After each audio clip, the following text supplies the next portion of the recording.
war. And these are really going to be the concerns for 2014. So you say that's the big problem, and meanwhile he's paying attention over here to a conflict which is, if not settled, is at least contained. Well, it's just very bizarre, but it reflects an ambition that President Obama came into office with, saying, I'm going to extend a hand to our enemies, and really the single-minded focus on trying to negotiate peace, without realizing that actually this sends a message of weakness to our adversaries in the region, particularly Iran, which is very much behind the Syrian civil war and behind its spread to Lebanon. What about the Iranian nuclear deal, Dan? I think this is going to be the big story of 2014.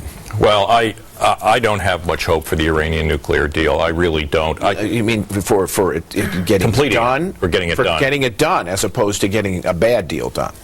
Well, they have not even been able to agree on the terms of the interim agreement, so it's not going to meet that. That's not going to make that 6-month deadline.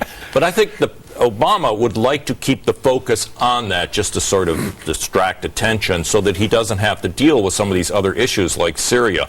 But the problem is that Al-Qaeda, for instance, is on the rise in Iraq. They've just taken over half of Fallujah and Ramadi and Anbar province. Right. And they're spreading in Syria. They're even spreading in Africa. These are all places Obama has either withdrawn from or decided, like with Syria, he doesn't want to commit to. So he has got himself in a dilemma. The places where they're really hot, he doesn't want to go. He'd rather concentrate on something diplomatic like Iran. But I think Obama would say, well, that's the problem over there. We got out of Iraq. It's not a big issue anymore for us. The American public don't want to go back there. So look, it's unfortunate, but there it is. It's not our concern.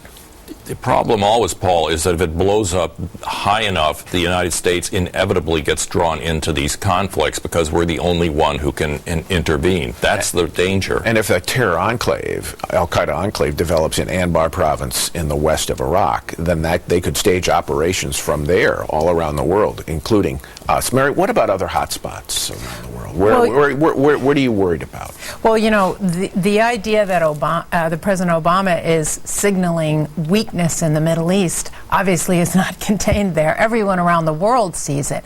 And I think in Asia, China, some of the things that China's been doing with its navy and challenging the U.S. in international waters, I think this is partly a reflection not just of his enthusiasm to retreat, but also the weakness of the U.S. economy. I mean, you cannot be a world superpower with a second-rate economy. And China feels emboldened by looking at all the problems he has and the weakness that he has signaled. Matt, what else are you looking at?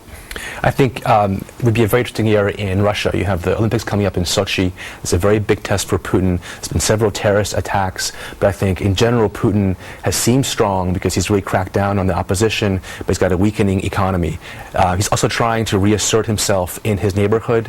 You have the ongoing protests in Ukraine, right, to join Europe instead of being pushed back into Russia's arms. I think the European story, we always forget about Europe. We think it's sort of settled. That's not settled yet. Are you worried about terrorism at the Olympics, or do you think that they'll be able to contain it around Sochi and the various sites, the ski slopes? I think it's always a worry in Russia, because honestly, that's a security state without security. You have a fairly corrupt police force there, and Putin has not shown over the last 14 years that he's really got a handle on his Islamist Al-Qaeda problem.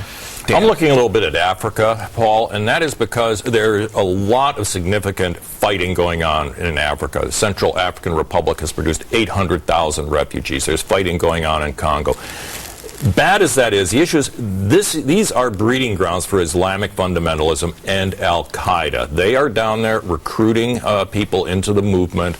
They train them, and then they move them around in the region, up in towards the northern Africa, up and towards the Middle East. So long as the world shakes like that, Al-Qaeda seems to be the one force out there that is benefiting.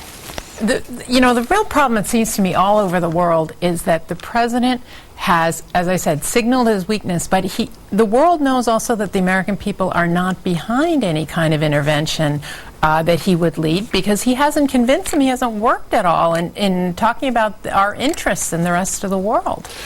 I think the strange thing that this president, he's a president from Chicago, famous for its improvisation, but he's not able to improvise in foreign policy. Well, we'll see. We have to take one more break.